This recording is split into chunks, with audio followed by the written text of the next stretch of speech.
Jonah, chapter 4. And it is grievous to Jonah, a great evil, and he is displeased at it.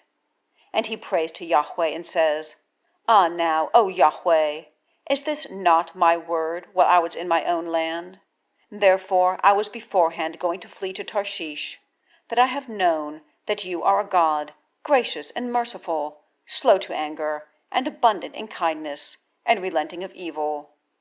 And now, O Yahweh, please take my soul from me, for better is my death than my life. And Yahweh says, Is doing good displeasing to you? And Jonah goes forth from the city, and sits on the east of the city, and makes a shelter for himself there, and sits under it in the shade, until he sees what is in the city. And Yahweh appoints a gourd, and causes it to come up over Jonah, to be a shade over his head, to give deliverance to him from his affliction. And Jonah rejoices because of the gourd, with great joy. And God appoints a worm at the going up of the dawn on the next day, and it strikes the gourd, and it dries up.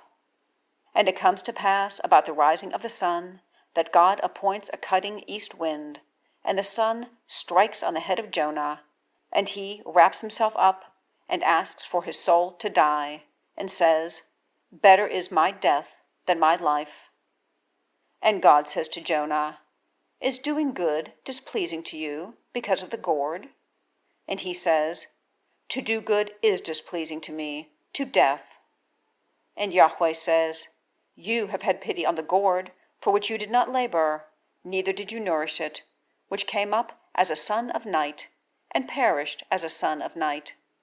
And do I not have pity on Nineveh, the great city, in which there are more than 120,000 of mankind, who have not known between their right hand and their left, and much livestock?